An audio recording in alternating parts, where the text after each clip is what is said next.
The Smiling Skinwalker. I've had a draft of this story set up for a while, but I've been too worried and scared to tell. It made me question everything. My faith, my eyes, my sanity. I've decided it's time to finally let others know about what I've experienced, as it may help me move on. At least that's what I hope. I recently moved westward to Arizona from the boring state of Oklahoma.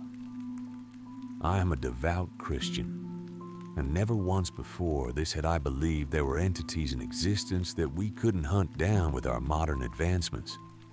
It's 2019, for heaven's sake. You'd figure if we wanted to find something, we would, and most of all, we could. It was the 23rd of December, 2018. I was in Payson, Arizona, a bit north of Phoenix. My friends and I, in our Christmas spirit, decided to head out north of town, about 5 to 6 miles or so into the forest on a secluded trail. It was cold that night. Some of my friends shivered and displayed obvious signs of unpreparedness. I was layered fairly well, and yet the winds and frigid cold punctured through my layers and onto me. We wanted to make a bonfire, warm up, enjoy ourselves, and a few drinks. I knew as soon as I got into the car to head that way, something was off. I felt sick, uneasy, and something in my gut told me to just stay home.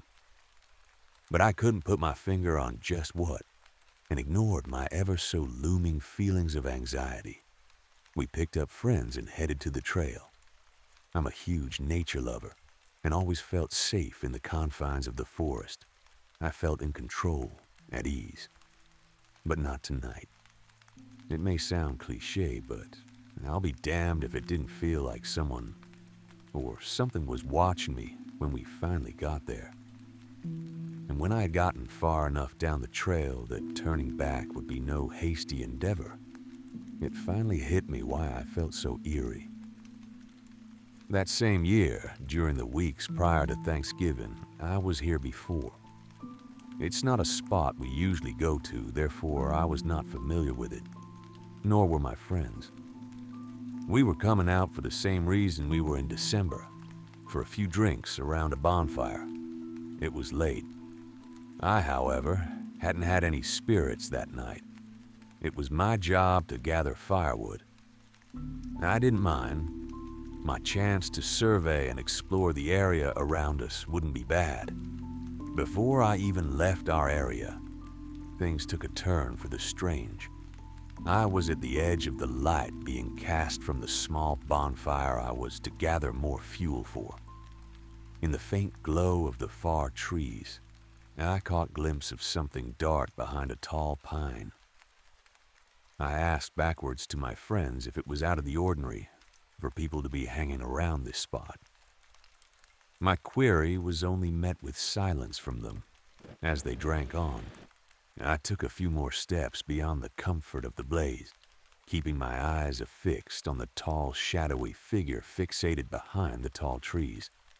I could faintly make out that it had moved in a slight bobbing motion, like a buoy upon a tide. My immediate thoughts drew a blank as to why someone would be out here doing this. Maybe I was seeing things, or it was a prank of some sort. I opened my mouth to call out, or even crack a joke, but was mortified when I realized I could not speak. Something inside of me prevented me of making any noise. My heart raced. As it swiftly came, it shot off into the distance like a bullet. Being startled so badly, I fell back onto the ground and kicked myself back like a spooked animal, scratching and cutting my hands as I do so. My friends saw me and laughed, thinking I was drunk. I managed to stammer out a line to what I saw, but was only met with a few blank stares and laughs, making me sound stupid. For the rest of the night, I never dared step away from the beams of the bonfire. As I walked down that trail that frigid December evening, I remember what I had seen and felt on that cold November night, and my stomach dropped. My friends were slurring out Christmas carols and other drunk epiphanies. I know they wouldn't listen to me even if I spoke out, so I ignored the guttural feelings, prayed for the best, and walked on. I hadn't been drinking much this night either. I don't enjoy alcohol as much as my friends, and often I was the one responsible for herding them home when the night was over. However, to calm my tense nerves, I had a drink or two from some Jaeger we had chilled in the ice chest. It was Christmas after all. It worked. We were all having a good time, enjoying our festive feelings and generally savoring the crisp forest atmosphere. Soon, nature called, and forgetting my prior ordeal, I began to walk away from the fire to relieve myself. I walked a fair 300 or so feet away towards a big rock resting behind some fallen trees, not wanting to be seen doing my business. I was not even far enough away from the fire to not be able to hear my friends' voices echoing through the woodlands. From behind me, my friend Corbin, who had come along, called out my name. I'll admit, I was tipsy, but nowhere near enough to not differentiate reality from a drunken stupor. I remember calling out to him, telling him to give me a moment to finish. I zipped up and turned to walk around the rock to where I heard him wonder to. I don't know what it was, but sure as all heaven above and hell below was not Corbin. It took me a minute for my woozy mind to put this together and stop walking towards it. I'm thankful I did. This being stood tall, at least 6 to 7 feet. Its eyes burned like our fire. It moved from a dog-like four-limb position to standing tall. The light from the moon on this cold night radiated the body, showing off its dark, slender shape with an inhumane sheen. I began to sob, violently. My mind ran in panicked circles. Seconds felt like lifetimes as my world ground to a halt at the clawed feet of the beast that I was sure was going to take my life from me right then and there. I did the only thing I could think to do. I dropped to my knees and began to pray. This monster, to my petrified brain, had to have been the devil himself. To imagine him anything worse than it would be impossible. It didn't like my pleas to God. An unholy shriek of what I can only think to describe as someone screaming loudly with lungs full of water rang out. I screamed in terror, as with all the strength I could muster, lunged backwards across the forest floor, running as fast as my legs could take me. I fell a few times, I think, in sheer panic. I just couldn't manage to get my body to work properly knowing that thing was near, when I returned in a panicked craze to the fire, covered in sweat, dirt, and tears. I managed to wheeze out what happened somewhat through my sobs of fear. I could tell they doubted whether or not what I was desperately stammering out was real or not. I think I was so horrified in that moment that I had a small seizure, because everything else is a blur. I remember going to the truck, leaving. I remember waking up the next day receiving a multitude of texts saying I was either stupid and crazy, or texts from worried friends asking if I was okay. And I also remember the last I saw of the thing before I made my frenzied flee, when it smiled back at me through the forest and skittered off into the darkness. A few days after Christmas, I was able to get in touch with a native elder here in town. I was so scared mentioning the event because I was worried of being mocked, or him not believing me. To a twist of my thinking, I told him very vividly what I had encountered. He wholeheartedly believed and told me it was a skinwalker. He then blessed me thoroughly and told me to leave that stretch of land alone and to never venture out there again. Next time, I might not be so lucky. He didn't have to tell me twice. I know I sound crazy.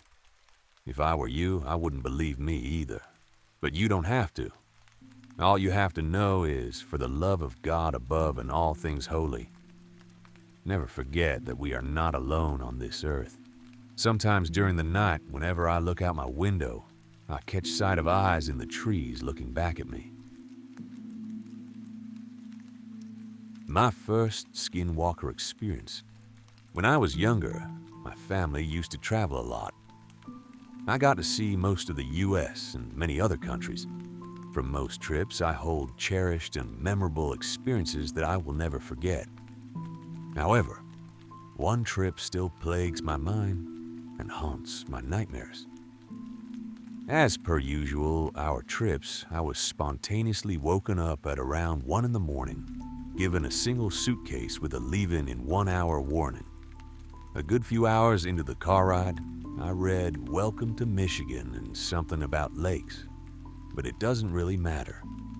After what didn't feel like much longer, we were driving through a thick forest. It didn't even seem like we were on a road anymore. A few minutes pass and we pull up to an old but well-kept, large wooden lodge. The sign out front read La Casa Grande, which made me chuckle a little. But the name was certainly correct. The place was massive and radiated a light orange glow from the setting sun. It was a quite beautiful place. But as soon as we pulled in, we were already walking in and getting our rooms figured out. As my parents dealt with the concierge, I began to wander and look around the grand hall we were in. A grand chandelier made of wrought iron and horns lit the high ceiling, as the grand hearth gave a gentle glow to the floor, illuminating the face of a giant bear rug. I saw that the second story is where the rooms were, all along the balcony overlooking the grand hall. There were, I'd say, about 10 rooms above, most of which men of various ethnicities began rapidly pouring out of armed and appearing to be preparing for some sort of hunt. As the men walked down the stairs and out the front door, I hear an old man's voice from behind me whisper. I tried to warn them. They are looking for what they should not hope to find. His first words made me jump a little. Turning around to see an old, maybe 70s Native American man, I quickly asked what they were hunting for, to which he had me come close, and I could feel his breath as he said, "They are looking for the skinwalker that killed their dogs outside. However, they believe it to be some great wolf. May the gods watch over them." I looked puzzled after hearing the word skinwalker and asked what it was. He immediately hushed me upon starting the word and said, "Do not say their name nor think of their existence. Only then will they know of you." Later that night, as I was sitting in my room, my parents, a single door down the hall, I couldn't get the skin monster out of my head. I began Googling it on my smartphone, watching YouTube videos about it. Just about everything about that would classify as thinking about it. Eventually, I fell asleep after scaring myself into slumber. Later in the night, I was woken up by a cold wind, whispering into my room, creating a whistling noise. I noticed my window was open, and so I got up to close it. As I approached, I noticed 4 large, roughly 2-inch deep claw marks into the wooden windowsill. My heart completely sunk into my stomach, and I froze. I stood there for a few minutes, and as the wind died down, I could hear a breathing from just outside my window. A deep, growling breath. The only way to describe it is it sounded painful, and yet angry, agitated. I could hear myself shaking the floorboards beneath my feet in fear. I reached a single hand out to close the window with hopes that was ever here had left. But when my arm was a few inches from the window, I noticed a large black claw oozing a glistening black, tar-like liquid reach around, one after the other. Within a few seconds, the marks in the windowsill were again filled. I turned and ran for the door, hearing a loud screech behind me, followed by a heavy movement trying to force itself through the window. I slammed the door behind me and pushed a small table to block the door. Upon turning around, I noticed the old Native American man sitting in the same chair in the grand hall as before. I called down to him, crying and pleading for help. No one else even slightly perturbed by any of the commotion. I stared at the man who was facing the fireplace. I noticed, however, a large sadistic grin stretching across his wrinkly face. His head alone started to turn up towards me, and the same expression as before. I again felt extremely cold, with the hair on the back of my neck standing up. I hear an ear-piercing bell as the grandfather clock dings the midnight bell. It caused my ears to ring as it dropped to the floor, covering them. I looked down to the old man, who was now gone, and the fire out cold. My vision faded to darkness. I awoke to yelling and spotlights. I look around and I'm in the woods. I began noticing familiar faces who have not a clue of who I am.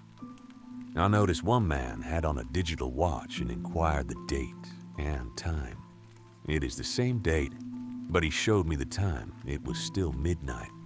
I explained my story to the men, and they stood confused, appropriate for the given circumstance. Only now I noticed, however, a searing pain in my back. A few of the men helped me to my feet as they inspect my back. They tell me I had a 4-claw, 2-inch deep laceration, oozing a black tar like liquid. I became faint, and as they rushed to grab hold of me, I subsided back into unconsciousness. Now in my bed, back home awaking to my mother gently shaking me, with a plate of breakfast on my desk. I asked my mom about the trip, explaining what I knew as quickly as I could. All she said to me was, "You always had quite imaginative dreams." I began to shrug off the whole encounter, disregarding my lack of prior knowledge on the creature, and upon a Google search, the lodge does exist. But I figured it was just circumstantial and made my way to my desk. I sit down, and right before beginning to eat, I noticed the bottom of the plate was oozing the same black tar-like liquid. I call out for my mom as the hair on my neck stands up again. I looked in my doorway and my mom just stood there grinning. Skinwalker in a gas station. This story belongs to a friend of mine. He told me this once and I simply have to tell it. My friend is of a Native American tribe who settled the Pacific Northwest coast. He is quite the character. For one, he is a whopping 6 feet 10 inches and has the blackest eyes you could imagine. He always has this frowning face going on, which makes him even more intimidating. He is everything but a bad guy. In fact, he is the most gentle of giants. He was working at a gas station up north back in 1992, and he pretty much always worked the graveyard shift from 11 p.m. to 7 a.m. when he was relieved. Business wasn't exactly booming at nights, so he was usually watching TV or reading magazines between customers, and they were few. The area he lived and worked in was deeply associated with all things Native American. There was a potent sense of pride in the surrounding communities, but also a very distinct presence of superstition and old traditions. My friend was no exception. He was a firm believer of the ways of the old. This made his encounter even more terrifying. One night, he was sitting as usual watching TV when a customer entered the gas station. The customer paid for his gas, a pack of smokes and some soda, and returned to his car. Nothing unusual. But as my friend looked out the window toward the customer's car, he spotted what looked like a huge dog sitting by the edge of the woods. Now, the window is located on the side of the building, some distance from the sliding door, overlooking the pumps in the roof covering it. On the sides of the roof are pretty strong halogen lights which shine into the gas station. This gives the gas station not only an eerie lighting with the blinds casting long striped shadows, but also blinds the teller to an extent.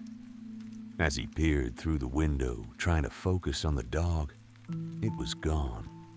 He didn't think much of it. Even if it was a wolf, he was inside and wolves don't tend to rob gas stations at night. Wolves were common here, but this wolf was huge. He brushed it off and returned to his mindless watching of the TV.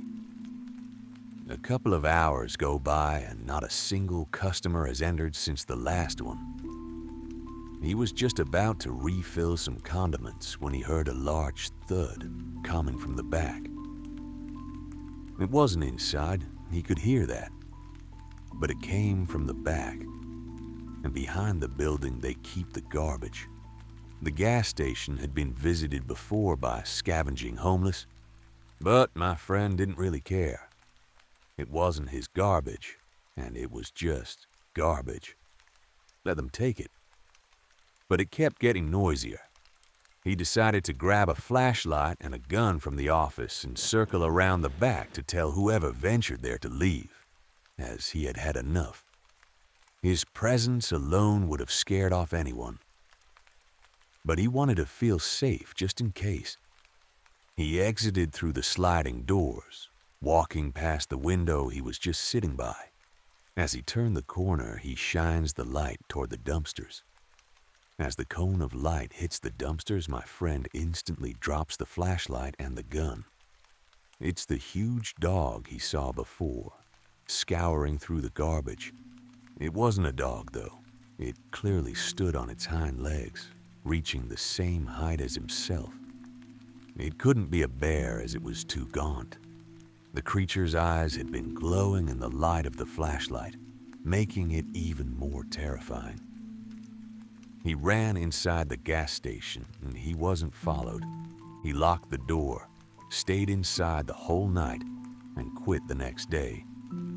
My friend is still convinced that he saw a skinwalker, a shape-shifting shaman of sorts that are a common occurrence in Native American lore and culture. Never shoot a skinwalker. From dark and creepy. My two buddies and I went on a hunting trip for bull elk last November and we were having a great time, to say the least. That, however, soon would change after what we saw on the third day. Now, I'm not one for superstition and I don't believe in ghosts at all, but what we saw out there really changed my view about those sorts of things. The trip started out normally after we parked our trailers at camp. We got there a day early before the hunt officially started, so we could settle in and get some scouting done. Only Eric and I had licenses because Brian didn't draw out this year, but he wanted to come along with us anyway. Brian also brought along his German shepherd named Lucy, which stayed back at camp with a leash that was connected to a metal spike. The spike was so deep in the ground that I wondered if we would be able to get it out. I asked Brian, and he just told me that his dog was so strong that it had to be that deep. I enjoyed playing with Lucy. She was always excited to see me and would greet me by jumping up on two legs and trying to lick my face. Eric, however, was not amused by her and would constantly yell at her to leave him alone. Anyway, the first 2 days we saw so many cow elk in valleys and on sides of the mountains that I thought for sure we would see some bulls out there, but there were none among them.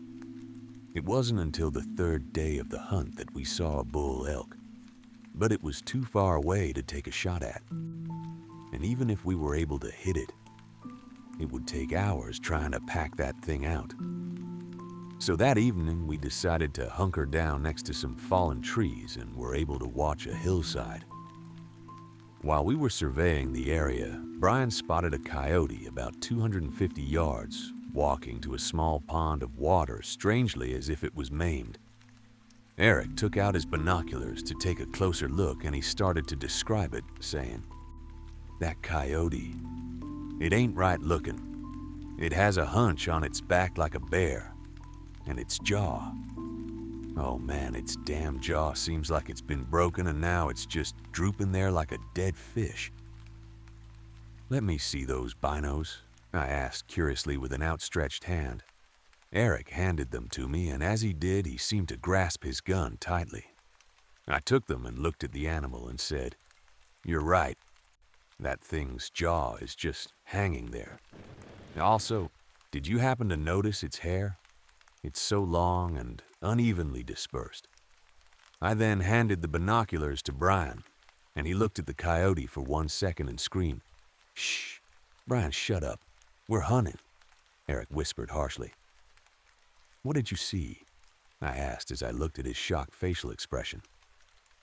Brian looked at his feet as he muttered, I saw my dog Lucy, but it wasn't her. I don't know what that was. It couldn't have been your dog. When I looked at it, it looked like a dying coyote. It didn't have the large black spot on its back or your dog's strawberry red sides and underbelly," I said in a plain yet confused manner.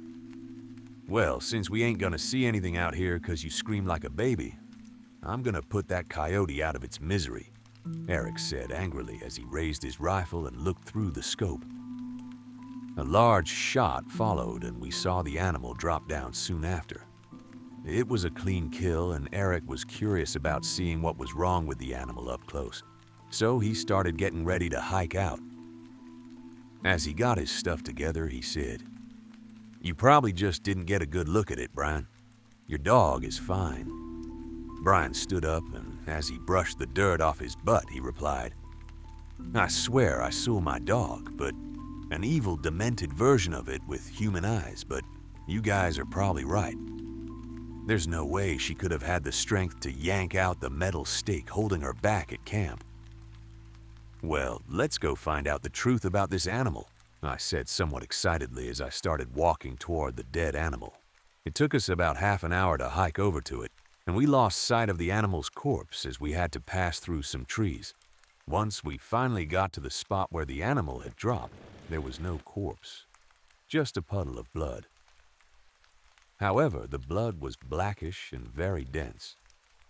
Eric observed the scene and started to scratch his head as he said, "I could have sworn I shot that thing straight through its heart. There's no way it could have just gotten back up and walked off." I had an eerie feeling about the whole situation, and Brian was still afraid that it might have been his dog that got shot. Eric, however, noticed a trail of blood leading into a dark tree line.